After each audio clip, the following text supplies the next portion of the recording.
Good morning, everyone. I'm James Shore, and this is the Art of Agile Development Book Club. Today, we're discussing adaptive planning, one of the central ideas of Agile development. In fact, when Martin Fowler describes the essence of Agile, one of his 2 points is that Agile is adaptive rather than predictive. To get us started, I'll read an excerpt from the Art of Agile Development. As a reminder, the second edition is out now. You can get it from Amazon by visiting jamesshore.com/s/buy-AOAD2. And you can find bonus excerpts and bonus material by visiting jamesshore.com/s/AOAD2. Adaptive planning. We plan for success. Imagine you've been freed from the shackles of predetermined plans. Maximize our return on investment, your boss says. We've already talked about the purpose of this team. Now, I'm counting on you to work out the details. Create your own plans and set your own release dates. Just make sure we get good value. Now what? Valuable increments. Build your plans out of valuable increments. Valuable increments have 3 characteristics. Releasable. When you finish working on the increment, you can release it and reap its benefits, even if you never work on it again. 2, valuable. The increment benefits your organization in some way. 3, incremental. It doesn't do everything. It's one step in the right direction. Don't confuse valuable increments with potentially shippable increments, another common term in the Agile community. Potentially shippable increments are about a team's technical ability to release changes. Valuable increments are about changes that actually make an appreciable difference to your business.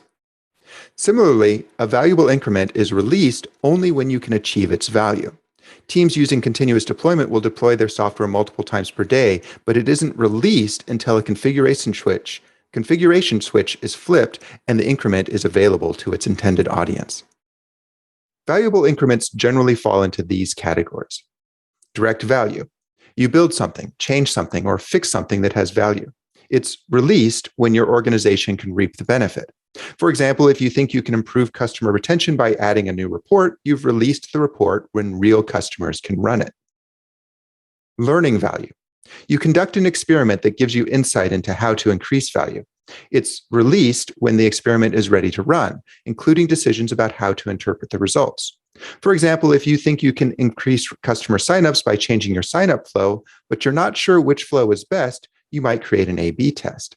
The experiment has been released when the A/B test is active. The point at which the data will be evaluated has been decided, and the criteria for keeping or discarding the new flow has been determined.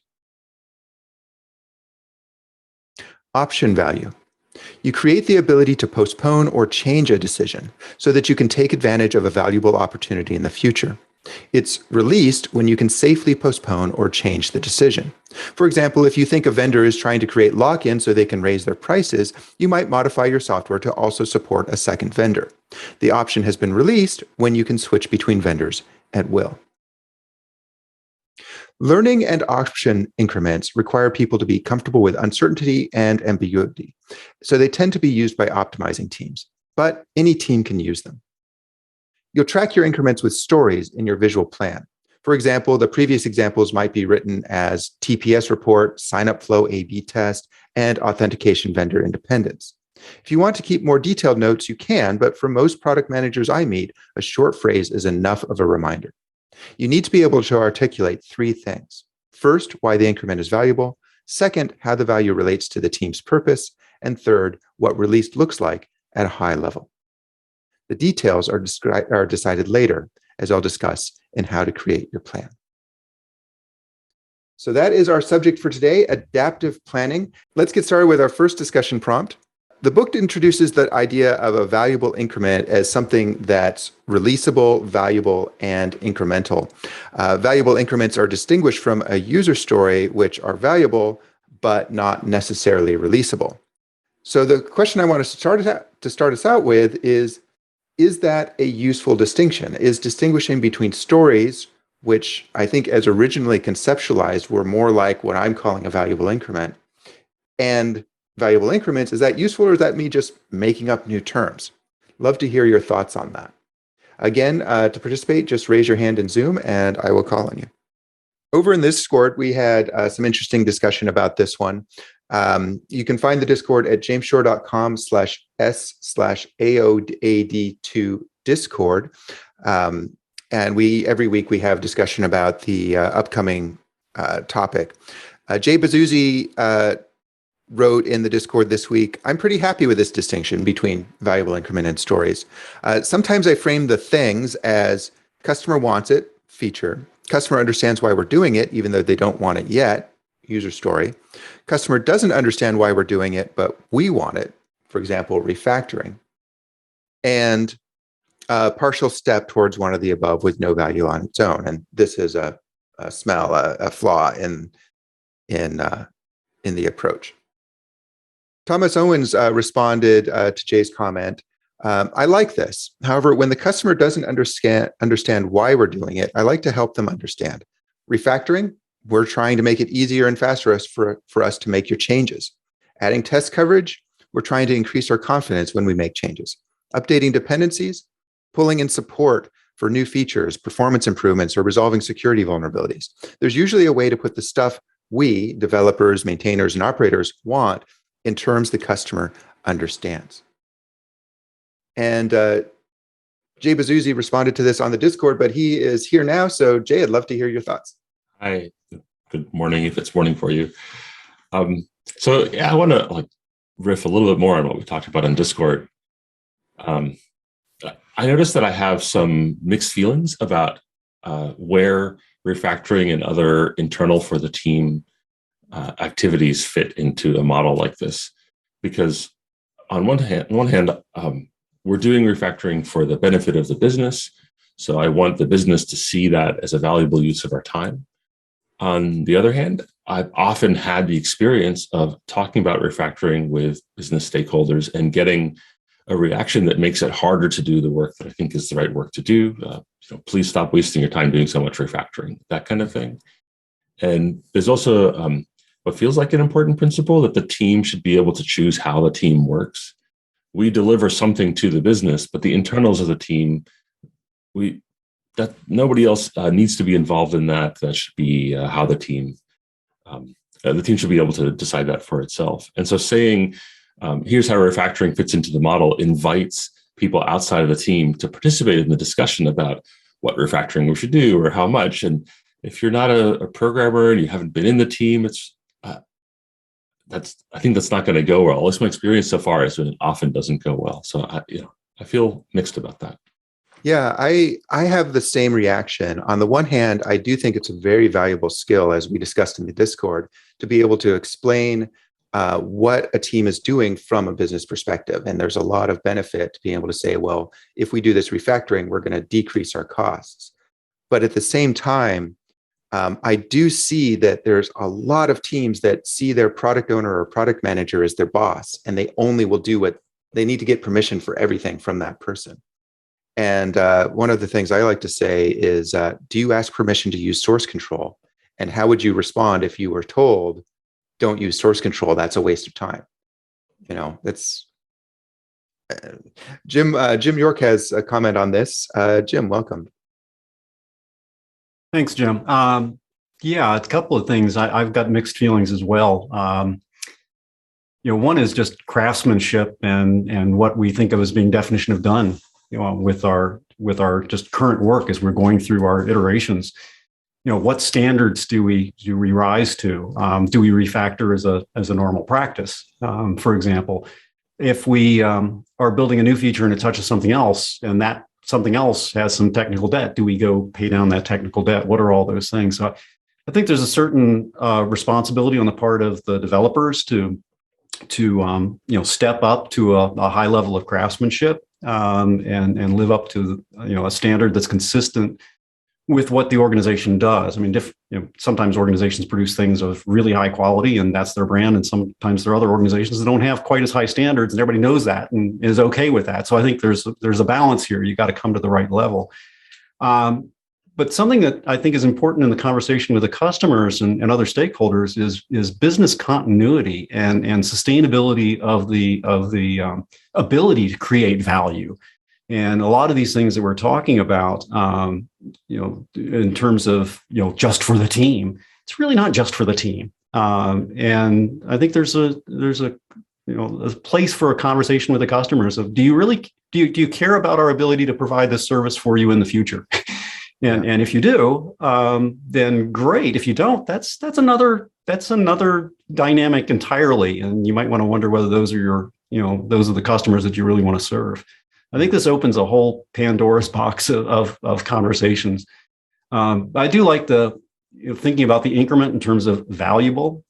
And I've seen a lot of drift away from core principles in a lot of the things that we do in our agile practices, and user stories is not exempt from that. A lot of times, user stories is just we're filling out a template, and we don't stay with those original concepts. Jim, as you described, the original concept around a user story, it was something that was valuable. Sometimes I think that's missed in current use of this and other practices in Agile. Yeah. And I think some of and there's a lot of people with their hands up, so I'm gonna allow other people to talk as well. But there's this sort of undercurrent of tension in a lot of teams, and it's sort of what you were saying too, Jim, between the product owners or product manager. I really dislike most of Scrum's terminology. They're terrible at choosing names, but product owners or product managers. This tension between developers, a little bit of an us versus them that forms. And I think it's reflected in some of the way you were talking about it as well. Although I know you don't personally think that way, but I do say that in a lot of teams. Drew, welcome.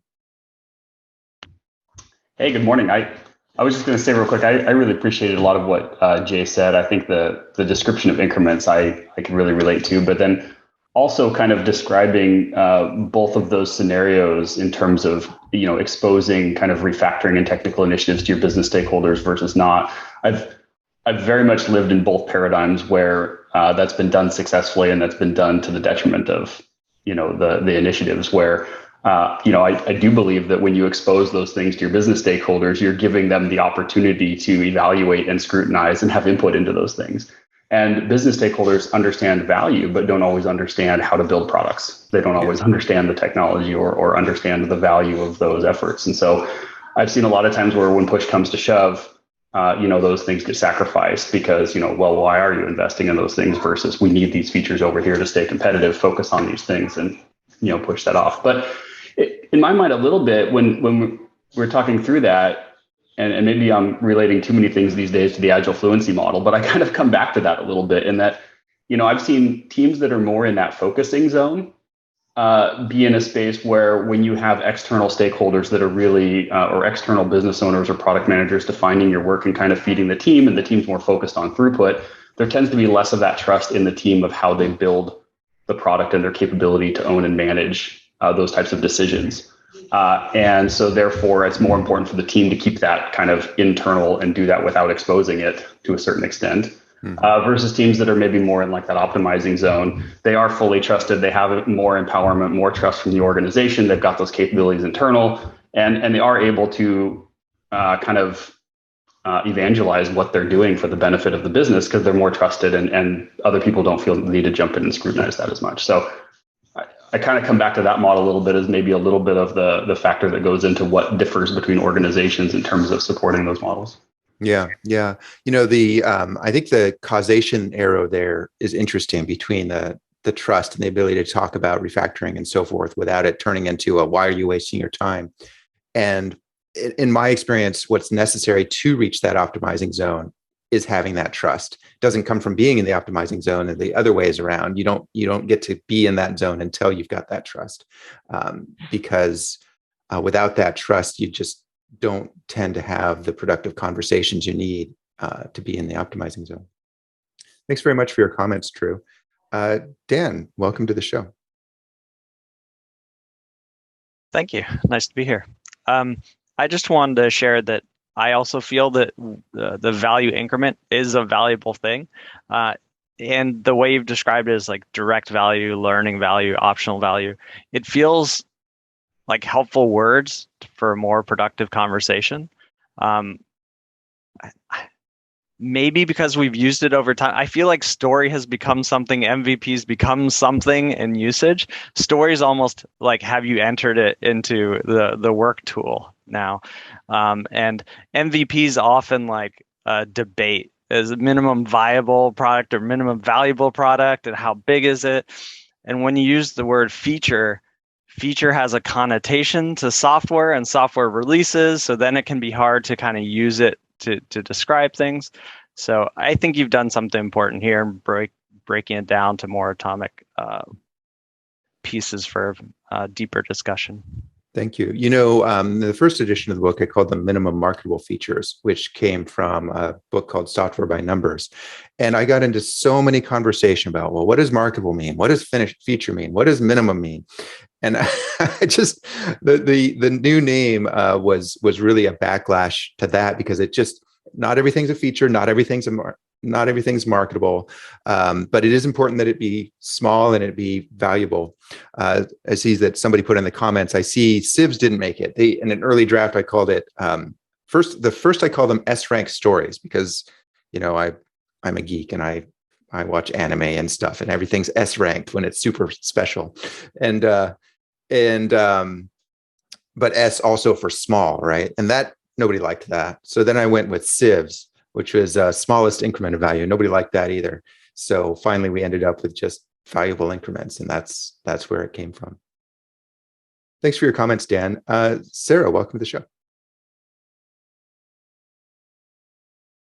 Yeah, I would agree with I think what's been said before. I feel like user stories, at least what I've seen, the Scrum methodology has done a lot to give the idea that a user story is something that must be demonstrably fit into a 2-week sprint. And so it takes away from, one of the things you said at the beginning was that valuable increment is what maybe originally a user story had been meant to mean. And I feel like the valuable increment has a lot of value, because we still need there's not every single thing can be delivered in a releasable, way that adds value in a 2-week sprint. And I feel like that's at least in my experience has been a user story is kind of new.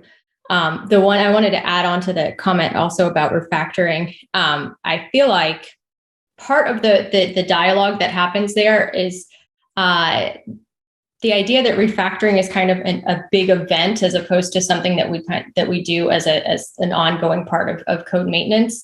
And that, to me, is part of where the conversation tends to be an issue with product owners or product managers. I think that's a really good insight. As you don't ask permission to use source control, but part of the reason you don't ask to do that is because it's just a normal part of their work. Right. Similarly, if refactoring is something you do every couple of minutes, like a rename here, an extract method there, it's not such a big deal, and it wouldn't make sense to ask permission. It's only when the idea of refactoring, which, as I see in a lot of places, is we're going to take a week off and rewrite this thing. Exactly. Which is not what refactoring really is meant to be. Right. And that depends on the level of tech debt, though, because if you haven't been refactoring, you haven't been keeping up with the maintenance, then you may end up with something that needs to be more of an event, and that tends to be where the conversation needs to happen. But I feel like that has made the term refactoring mean something in the back of people's minds, especially not non-developers, that is overly eventful from what it really should be. Yeah, I 100% agree with that. I think that's a great point. And I think there is the need for both the continuous refactoring, and sometimes you do need to be able to express more technical things in terms of business ideas. Thanks very much for your comments, Sarah. Michael, welcome back. Oh, hello. Hi. I was just thinking about this concept of the stories and releasable stories, MMFs, or whatever you're calling them. And I think there's quite a lot of confusion around all of that. And if you talk about, for example, you talk about stories, people then want you to estimate those stories or do all sorts of crazy things. And from my experience lately, I just think there is only one thing that matters, and these are iterations. So it's not so much about increments, it's more about the iteration. And whatever contributes to that iteration is maybe something you want to plan. So it's a plannable item, but it's not much. I want to say it's until you release the iteration or until you show it to the customer, there's not much value in anything you do, right? So that's kind of what is running through my head right now. Yeah. Thanks, Michael. That reminds me, something Sarah said inspired this thought as well. Back in the when XP first came out, and of course that's where user stories come from. People think it is a Scrum thing, but it actually came from extreme programming. Extreme programming started out with a recommendation of 3-week iterations. And there's been sort of this one-upmanship that's been happening ever since then, to 2 weeks and then to 1 week. And then in Fast, we use 2-day cycles, although they're not really iterations anymore. And you can get a lot done in small talk in 3 weeks, which is, of course, what Kent Beck and the first extreme programming team were using at Chrysler when they developed extreme programming. Small talk and 3-week iterations. You can get, I think, a valuable increment done in 3 weeks in that environment. But it's a lot harder when you've got a big microservice thing where you can barely do anything in a week, let alone a valuable increment. So that's what inspired me to make this distinction between valuable increments, or MMFs, when I first did it, and user stories, was that I was seeing that there is value in, as Michael's saying, there's value in being able to say we've got something done. And this is in every iteration, every week, being able to say we've gotten these things done. But it wasn't always possible to make those something that was truly releasable and valuable. And so having a distinction that wasn't tied to the iteration was useful. If I may add to this, I just think that's a matter of audience. It's if you're not showing it to anyone, then it's not valuable. Maybe you're showing it to some internal customer or some beta customer, then it adds some value. And when you say you want to release, you probably think about public. So it's maybe a distinction of audiences. Mm-hmm. I think that's a good way of thinking about it. That it doesn't always have to be all the way out to the end user to be valuable. But I think that can be a little bit of a slippery slope, although I hate slippery slope as arguments. That's not really a problem. But in that we do want to really release things and really have them be valuable in a tangible way to the people who use our software. Sarah in the comments says feels like demonstratable versus valuable to me. So that's an interesting point as well. I'm going to move on to our next discussion topic. Thanks very much for your comments, Michael. Next topic is about learning value and option value increments. So of course there are I described 3 types of valuable increments: direct value, learning value, and option value. Learning value and option value increments require people to be comfortable with uncertainty and ambiguity. So I don't see them used that often. How do you see that these types of increments could be useful for your real world work? So where are situations that you have used them, or where you think they could be used if people could get on board with them? In the Discord, Jay wrote, I learned about the idea that options have value. Sometimes optionality has value from the book. Commitment, the book, he points to a URL, commitment-thebook.com. It was reinforced for me by Taleb's Anti-Fragile. These were unfamiliar ideas to me, so I'm not surprised when other folks aren't already used to thinking in these terms. It can feel satisfying to make decisions, but when keeping options open is free or cheap, I'll try to keep them open. This shows up a lot in planning activities, which, now that I say it, is no surprise. Jim has a comment on this. Jim, welcome.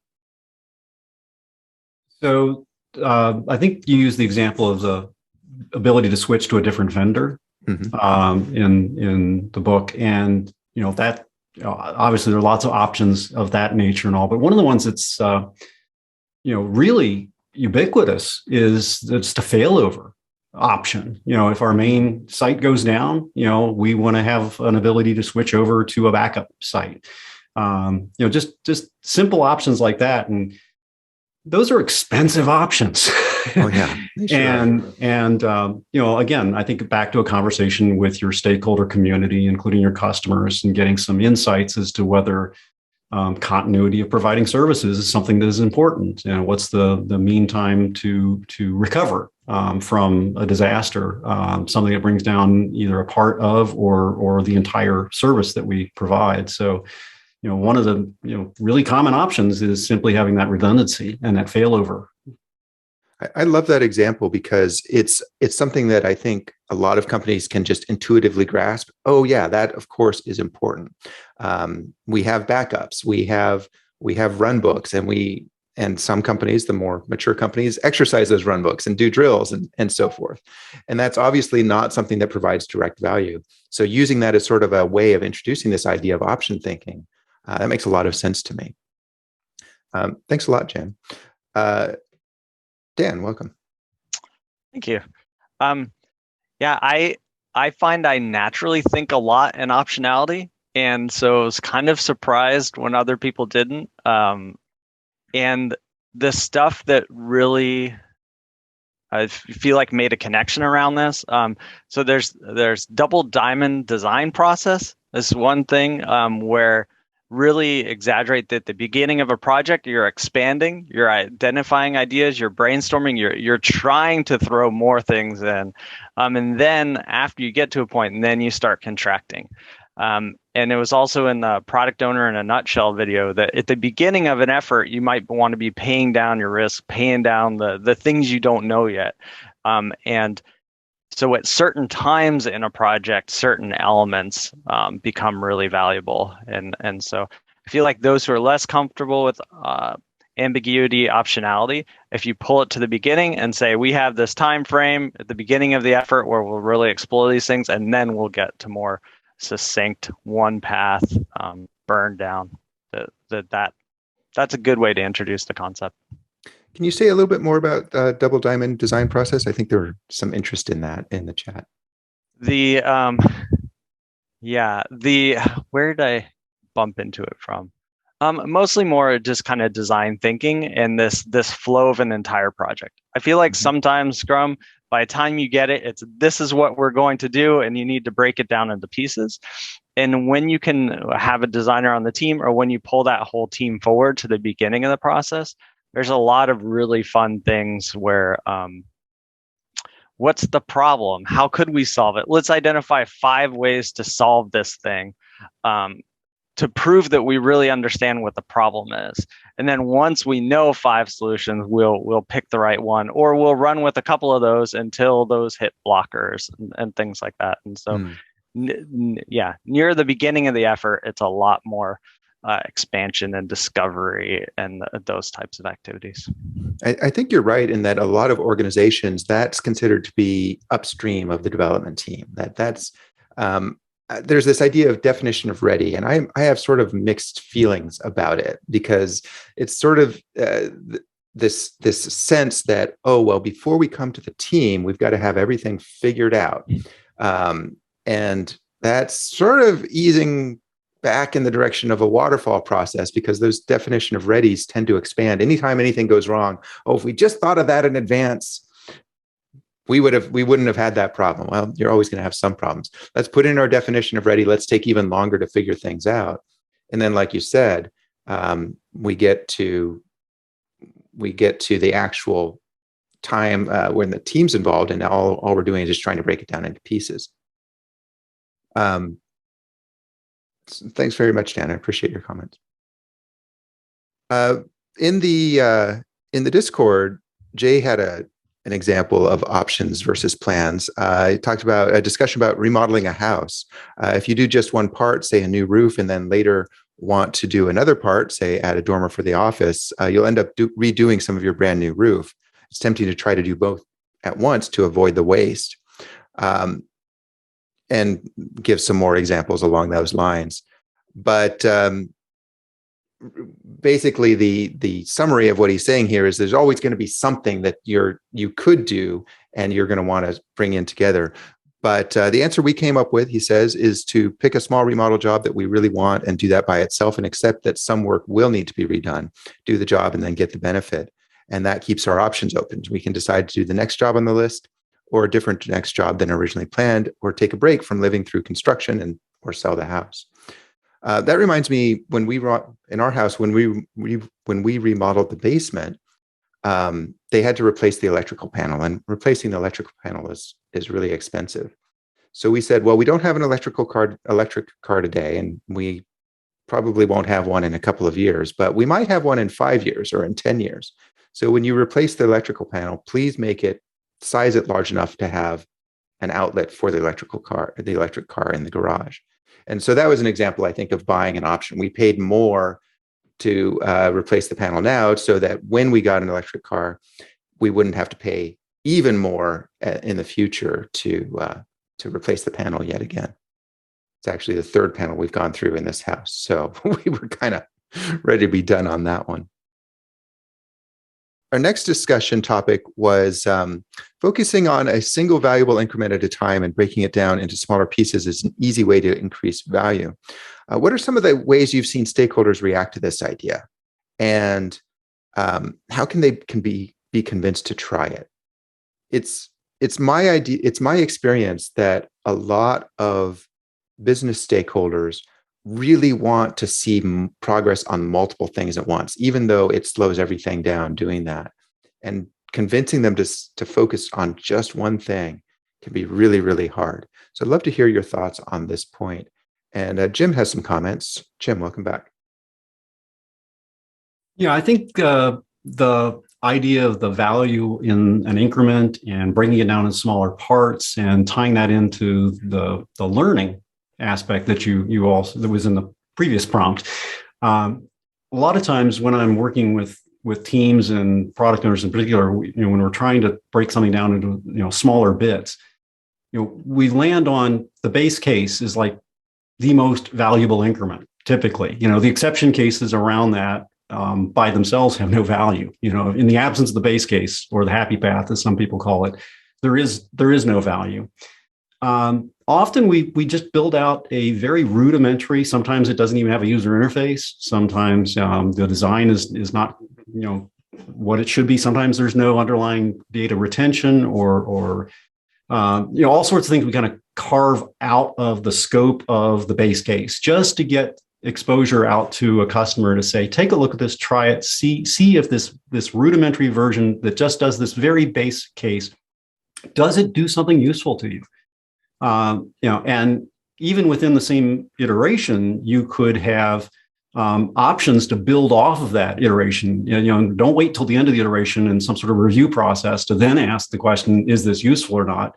I'm a strong fan of getting the requester in the room with the team so that this can happen real time. And as soon as we build this rudimentary thing, which could literally take minutes, then we get some guidance, and now we can exercise some of those options. Now, do you want to make it more robust? Do you want to so you have one item that's defined and scoped as being relatively easy to do because it just doesn't do very much.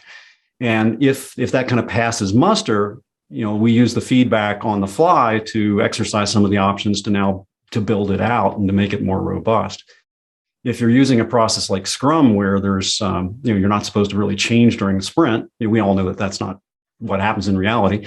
But if we're going to wait until the next sprint boundary to exercise those options, we're probably losing some value creation opportunities. So that might not be the right approach. But it's not uncommon for me to have situations where there's this increment that's just this rudimentary thing, and then there's all these other things that are queued up within the same iteration to augment that and make it more valuable.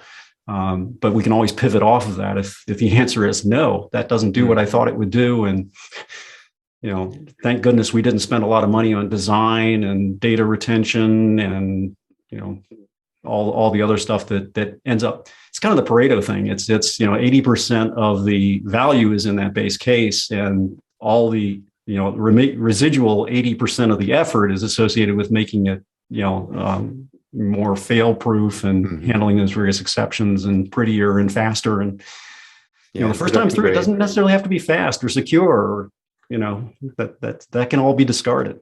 Yeah, at least to experiment and discover if this is exactly, and that's to do the learning, to have that learning increment. Yeah. I think that's a great point. Thanks, Jim.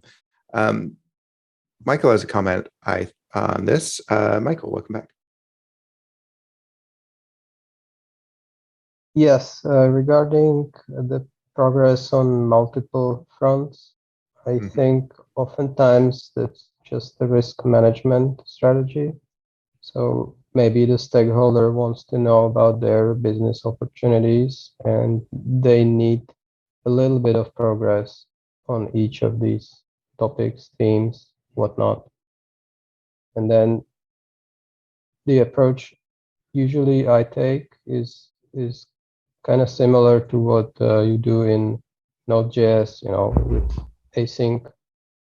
You just tend to one thing and then put it on the back burner while it waits in, IO wait. It maybe waits for feedback from the customer or, whatnot. And you do something else, and thus you create the apparent progress on multiple fronts. The thinking of it as a risk management strategy is an interesting one. It's a nice positive way of looking at it. I'm not sure if the folks that I've seen who are asking for multiple things at once are doing it as a risk management strategy, but I'll take a closer look at that next time I see it. Maybe it is. I mean, maybe it's comes from a point of fear of, if we don't start all of these things, we won't get them. Exactly. Yeah. Thanks very much for your comment, Michael. Sarah, welcome back. To the comment about fear, I think it's a fear of prioritizing sometimes, because it's really about, like, if you want to do the picture that you have really kind of spoke to me. This is probably the biggest problem that right now, currently in my current position, is kind of impacting the teams. It's about picking, like, you have increment 1, 2, 3, or increment 1A, 1, 2B. You have to pick one of those to be as a priority. To me, that's where the prioritization comes back. I think it also is, though, like the picture that you had where you kind of burn it down, also has a kind of a best case scenario. Even in the worst case you painted, it was still kind of a best case scenario, because what it realistically can happen is that you'll get, typically you're going to be splitting your either your time between some of those, but you end up, something goes wrong in one of those that you've kind of fanned out to, and then all of a sudden everybody needs to go over to this other thing, and then this one is no longer being moved forward, and you don't end up necessarily even at that end of the same, like, 7-week cycle with having delivered everything, because of all of that kind of context switching. Yeah. And the picture you're talking about is the one that has the dollar signs on it and different ways of breaking. Yeah. And it's like over the course of like several iterations of, so I'm assuming. Yeah. I think that fear of prioritization is definitely a big one. I find that the folks who we ask to do the prioritization, it's not really objective. People often want it to be objective, but it's really not. And you have to make a call, and that's scary. And also, folks are used to having the experience that if this thing doesn't get selected now, it will never get selected. Yeah. We have to get it started so that we have some sunk cost, and then we can say, well, we spent all this money on it. We have to keep spending money on it. Yeah.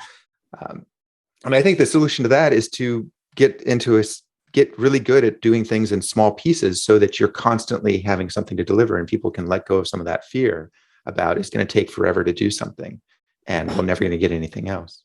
Yeah. I think I've heard that an argument like when I've tried to have conversations about this very thing, the argument that I keep hearing from multiple people is, oh, but in Agile, you're supposed to be able to pivot whenever, and change all the time. And I feel like that's okay, yes, but that's not what's happening when you're not focusing on something, some sort of larger increment, which I think is why the value, like, it fits back with, what you've described as a valuable increment, and having, let's pivot, but let's not pivot to this other thing altogether, within the time that we're spent focusing, moving something forward. Or let's pivot, our approach to this, but not let's chase this thing over here. Yeah, I agree. I tell people that the size of the valuable increment determines your agility, because it's when you deliver that valuable increment that you have, and you've actually created the value.